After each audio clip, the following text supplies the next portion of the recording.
소나기.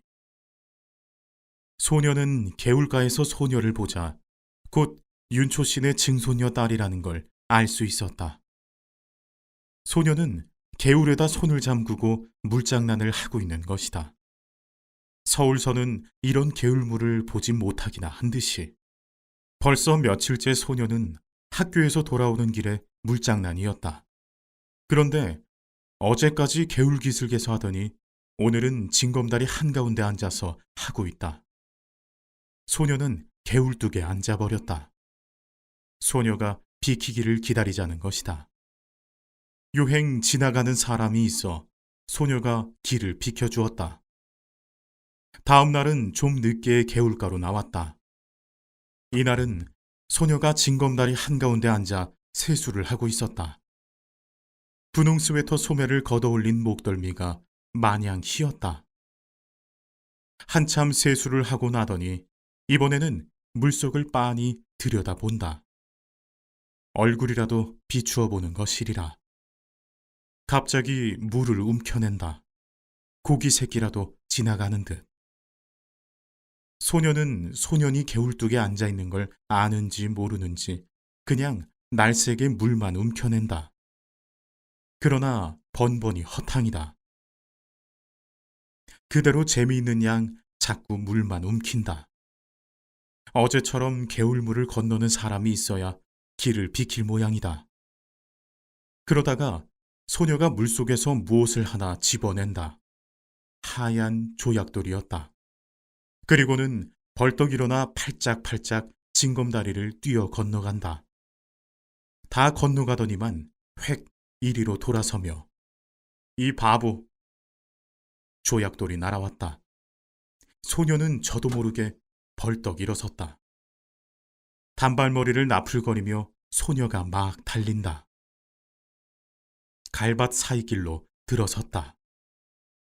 뒤에는 청량한 가을 햇살 아래 빛나는 갈꽃뿐. 이제 저쯤 갈밭머리로 소녀가 나타나리라. 꽤 오랜 시간이 지났다고 생각됐다. 그런데도 소녀는 나타나지 않는다. 발돋움을 했다. 그러고도 상당히 시간이 지났다고 생각됐다. 저쪽 갈밭머리에서 갈꽃이 한 움큼 움직였다. 소녀가 갈꽃을 안고 있었다. 그리고 이제는 천천한 걸음이었다.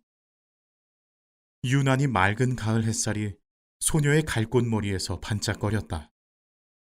소녀 아닌 갈꽃이 들길을 걸어가는 것만 같았다. 소녀는 이 갈꽃이 아주 배지 않게 되기까지 그대로 서 있었다.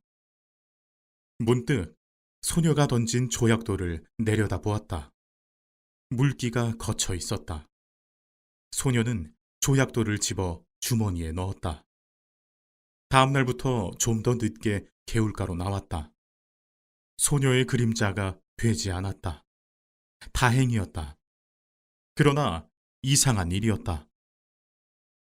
소녀의 그림자가 되지 않는 날이 계속될수록 소년의 가슴 한구석에는 어딘가 허전함이 자리 잡는 것이다. 주머니 속 조약돌을 주무르는 버릇이 생겼다.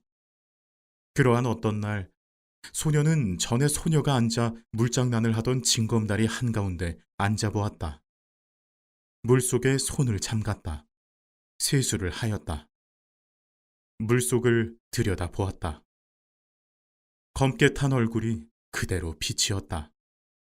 싫었다.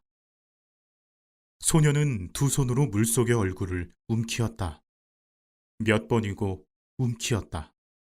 그러다가 깜짝 놀라 일어나고 말았다. 소녀가 이리로 건너오고 있지 않느냐.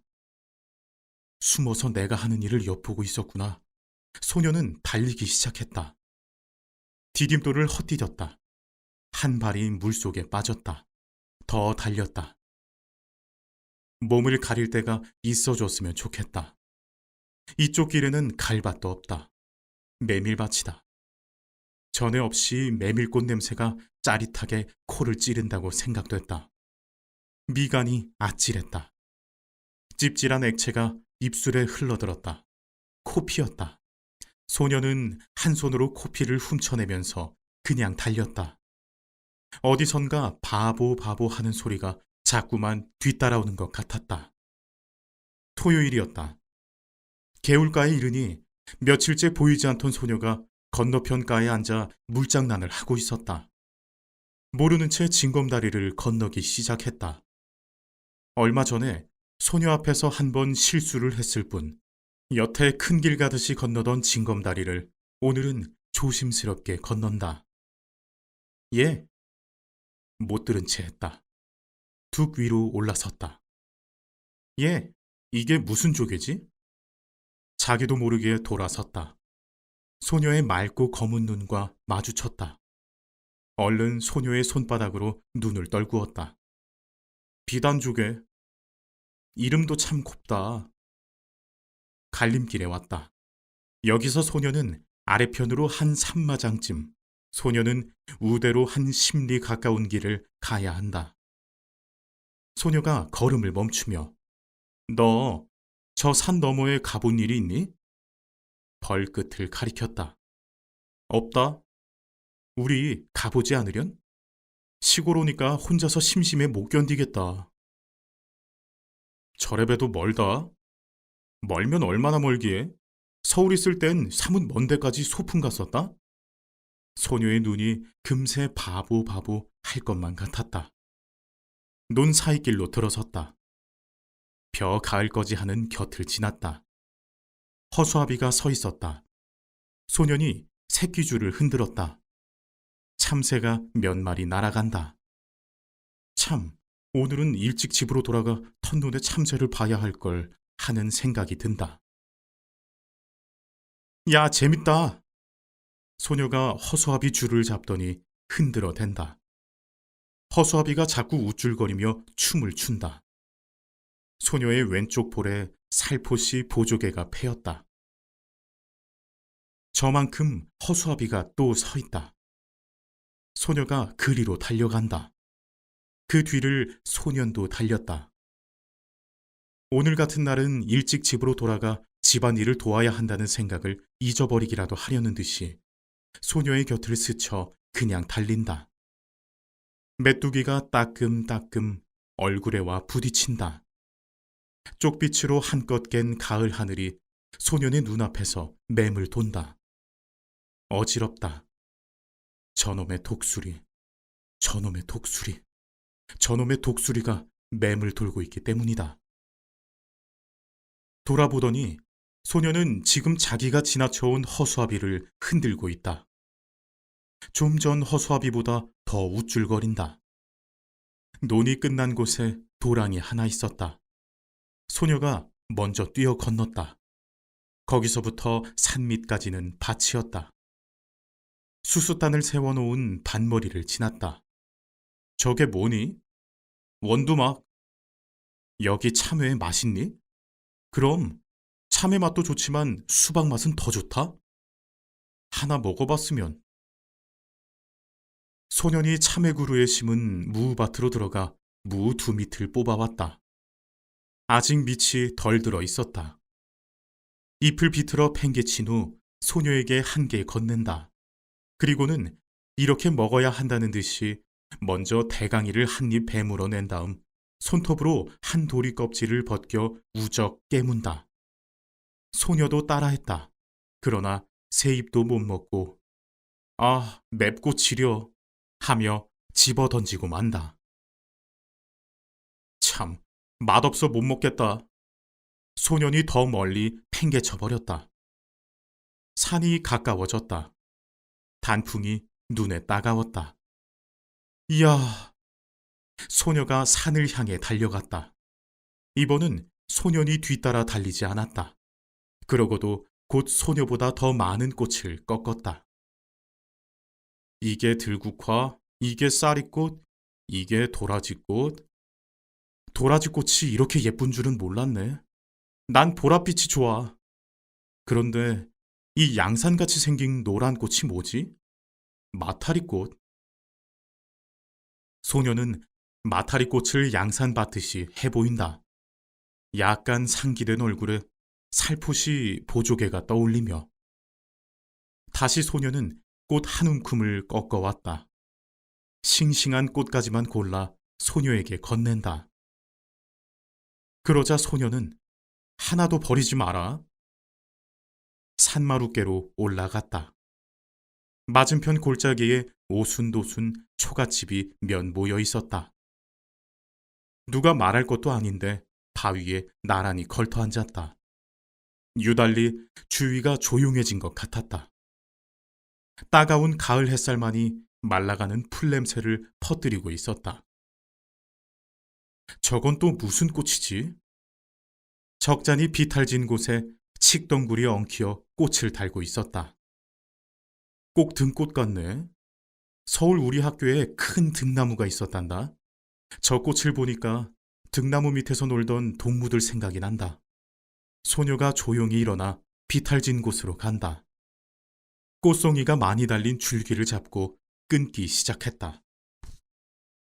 좀처럼 끊어지지 않는다. 안간 힘을 쓰다 그만 미끄러지고 만다. 칡덩굴을 걸어 쥐었다. 소년이 놀라 달려갔다. 소녀가 손을 내밀었다. 손을 잡아 이끌어 올리며 소녀는 제가 꺾어다 줄 것을 잘못했다고 뉘우친다. 소녀의 오른쪽 무릎에 핏방울이 내맺혔다. 소녀는 저도 모르게 생채기의 입술을 가져다 대고 빨기 시작했다. 그러다가 무슨 생각을 했는지 획 일어나 저쪽으로 달려갔다.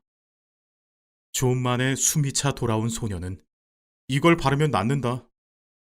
송진을 생채기에다 문질러 바르고는 그 다름으로 칡덩굴이 있는 대로 내려가 꽃 많이 달린 몇 줄기를 이빨로 끊어 가지고 올라온다. 그리고는 저기 송아지가 있다. 그리로 가보자. 누런 송아지였다. 아직 콧뚜레도 꿰지 않았다. 소년이 고삐를 비투잡아 쥐고 등을 긁어주는 채 훌쩍 올라탔다. 송아지가 껑충거리며 돌아간다. 소녀의 흰 얼굴이, 분홍 스웨터가, 남색 스커트가 안고 있는 꽃과 함께 범벅이 된다. 모두가 하나의 큰 꽃묶음 같다. 어지럽다. 그러나 내리지 않으리라. 자랑스러웠다. 이것만은 소녀가 흉내내지 못할, 자기 혼자만이 할 수 있는 일인 것이다. 너희 예서 못들 아느냐? 농부 하나가 억새풀 사이로 올라왔다. 송아지 등에서 뛰어내렸다. 어린 송아지를 타서 허리가 상하면 어쩌느냐고 꾸지람을 들을 것만 같다. 그런데 나룻이 긴 농부는 소녀 편을 한번 훑어보고는 그저 송아지 고삐를 풀어내면서 어서들 집으로 가거라. 소나기가 올라. 참, 먹장구름 한 장이 머리 위에 와 있다. 갑자기 사면이 소란스러워진 것 같다. 바람이 우수수 소리를 내며 지나간다. 삽시간에 주위가 보랏빛으로 변했다. 산을 내려오는데 떡갈나무 잎에서 빗방울 듣는 소리가 난다. 굵은 빗방울이었다. 목덜미가 선뜻선뜻했다. 그러자 대번에 눈앞을 가로막는 빗줄기. 비안개 속에 원두막이 보였다. 그리로가 비를 그을 수밖에. 그러나 원두막은 기둥이 기울고 지붕도 갈래갈래 찢어져 있었다. 그런대로 비가 덜 새는 곳을 가려 소녀를 들어서게 했다. 소녀의 입술이 파랗게 질렸다. 어깨를 자꾸 떨었다. 무명 겹저고리를 벗어 소녀의 어깨를 싸주었다. 소녀는 비에 젖은 눈을 들어 한 번 쳐다보았을 뿐 소년이 하는 대로 잠자코 있었다. 그리고는 안고 온 꽃묶음 속에서 가지가 꺾이고 꽃이 일그러진 송이를 골라 발밑에 버린다. 소녀가 들어선 곳도 비가 새기 시작했다. 더 거기서 비를 그을 수 없었다. 밖을 내다보던 소년이 무엇을 생각했는지 수수밭 쪽으로 달려간다. 세워놓은 수수단 속을 비집어 보더니 옆에 수수단을 날라다 덧세운다. 다시 속을 비집어 본다. 그리고는 이쪽을 향해 손짓을 한다. 수수단 속은 비는 안 새었다. 그저 어둡고 좁은 게 안 됐다. 앞에 나앉은 소녀는 그냥 비를 맞아야만 했다. 그런 소년의 어깨에서 김이 올랐다. 소녀가 속삭이듯이 이리 들어와 앉으라고 했다. 괜찮다고 했다. 소녀가 다시 들어와 앉으라고 했다. 할 수 없이 뒷걸음질 쳤다. 그 바람에 소녀가 안고 있던 꽃묶음이 망그러졌다. 그러나 소녀는 상관없다고 생각했다. 비에 젖은 소년의 몸 내음새가 확 코에 끼얹혀졌다. 그러나 고개를 돌리지 않았다. 도리어 소년의 몸 기운으로 해서 떨리던 몸이 저기 누그러지는 느낌이었다. 소란하던 수숫잎 소리가 뚝 그쳤다. 밖이 멀게졌다. 수숫단 속을 벗어나왔다. 멀지 않은 앞쪽에 햇빛이 눈부시게 내리붙고 있었다. 도랑 있는 곳까지 와보니 엄청나게 물이 불어 있었다. 빛마저 제법 붉은 흙탕물이었다. 뛰어 건널 수가 없었다. 소년이 등을 돌려댔다. 소녀가 순순히 엎이었다. 걷어올린 소년의 잠방이까지 물이 올라왔다. 소년은 어머나 소리를 지르며 소년의 목을 끌어안았다. 개울가에 다다르기 전에 가을 하늘이 언제 그랬는가 싶게 구름 한 점 없이 쪽빛으로 개어 있었다. 그 뒤로 소녀의 모습은 되지 않았다. 매일같이 개울가로 달려와 봐도 되지 않았다. 학교에서 쉬는 시간에 운동장을 살피기도 했다. 남몰래 5학년 여자반을 엿보기도 했다. 그러나 되지 않았다. 그날도 소녀는 주머니 속 흰 조약돌을 만지작거리며 개울가로 나왔다. 그랬더니 이쪽 개울뚝에 소녀가 앉아있는 게 아닌가. 소녀는 가슴부터 두근거렸다. 그동안 알았다. 어쩐지 소녀의 얼굴이 해쓱해져 있었다. 그날 소나기 맞은 탓 아냐? 소녀가 가만히 고개를 끄덕이었다. 인제 다 낫냐? 아직도. 그럼 누워 있어야지. 하도 갑갑해서 나왔다. 참 그날 재밌었어. 그런데 그날 어디서 이런 물이 들었는지 잘 지지 않는다. 소녀가 분홍 스웨터 앞자락을 내려다 본다. 거기에 검붉은 진흙물 같은 게 들어있었다. 소녀가 가만히 보조개를 떠올리며 그래, 이게 무슨 물 같니? 소녀는 스위터 앞자락을 바라보고 있었다. 내 생각해냈다. 그날 도랑을 건너면서 내가 엎인 일이 있지? 그때 네 등에서 옮은 물이다. 소녀는 얼굴이 확 달아오름을 느꼈다. 갈림길에서 소녀는 오늘 아침에 우리 집에서 대추를 땄다. 내일 제사 지내려고. 대추 한 줌을 내준다. 소녀는 주춤한다. 맛봐라. 우리 증조 할아버지가 심었다는데 아주 달다. 소녀는 두 손을 오그려 내밀며 참 알도 굵다. 그리고 우리 이번에 제사 지내고 나서 좀 이따 집을 내주게 됐다. 소녀는 소녀네가 이사를 해오기 전에 벌써 어른들의 이야기를 들어서 윤초씨 손자가 서울서 사업에 실패해가지고 고향에 돌아오지 않을 수 없게 되었다는 걸 알고 있었다. 그것이 이번에는 고향집마저 남의 손에 넘기게 된 모양이었다. 왜 그런지 난 이사 가는 게 싫어졌다. 어른들이 하는 일이니 어쩔 수 없지만. 전에 없이 소녀의 까만 눈에 쓸쓸한 빛이 떠돌았다. 소녀와 헤어져 돌아오는 길에 소녀는 혼자 속으로 소녀가 이사 간다는 말을 수없이 되뇌어 보았다. 무어 그리 안타까울 것도 서러울 것도 없었다. 그랬건만 소녀는 지금 자기가 씹고 있는 대추 알의 단맛을 모르고 있었다. 이날 밤 소녀는 몰래 덕쇠 할아버지네 호두밭으로 갔다. 낮에 봐두었던 나무로 올라갔다. 그리고 봐두었던 가지를 향해 작대기를 내리쳤다. 호두 송이가 떨어지는 소리가 별나게 크게 들렸다. 가슴이 선뜩했다. 그러나 다음 순간 굵은 호두야 많이 떨어져라, 많이 떨어져라. 저도 모를 힘에 이끌려 마구 작대기를 내려치는 것이었다. 돌아오는 길에는 열 이틀 다리 지우는 그늘만 골라 디뎠다. 그늘의 고마움을 처음 느꼈다. 불룩한 주머니를 어루만졌다.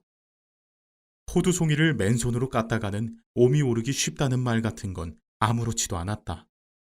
그저 근동에서 제일 가는 이 덕쇠 할아버지네 호두를 어서 소녀에게 맛보여야 한다는 생각만이 앞섰다.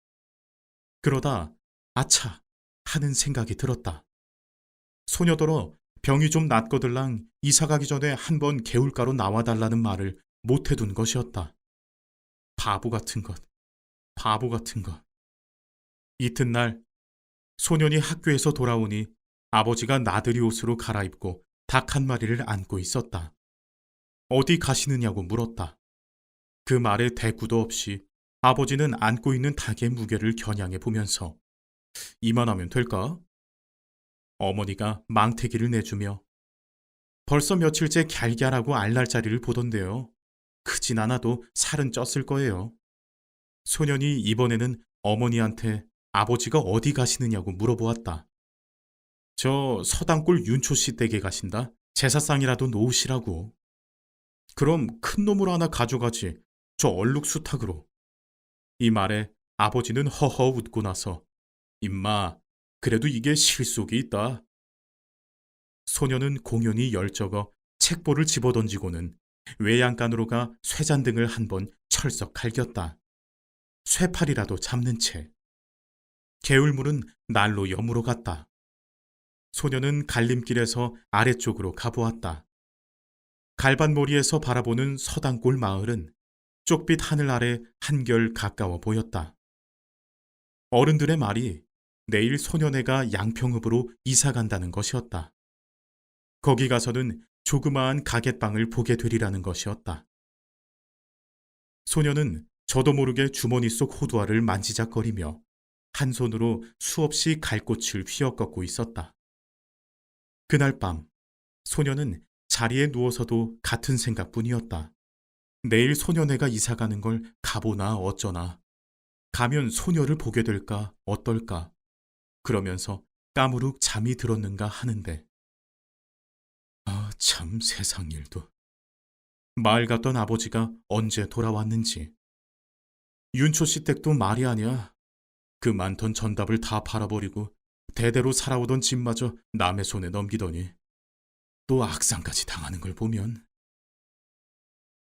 남포불 밑에서 바느질감을 안고 있던 어머니가 증손이라곤 계집애 그의 하나뿐이었죠. 그렇지. 사내에 둘 있던 건 어려서 잃어버리고. 어쩌면 그렇게 자식복이 없을까. 글쎄 말이지. 이번엔 꽤 여러 날 앓는 걸 약도 변변히 못 써봤다더군. 지금 같아서 윤초 씨네도 배가 끊긴 셈이지. 그런데 참, 이번 계집엔 어린 것이 여간 잔망스럽지가 않아. 글쎄, 죽기 전에 이런 말을 했다지 않아? 자기가 죽거든 자기 입던 옷을 꼭 그대로 입혀서 묻어달라고.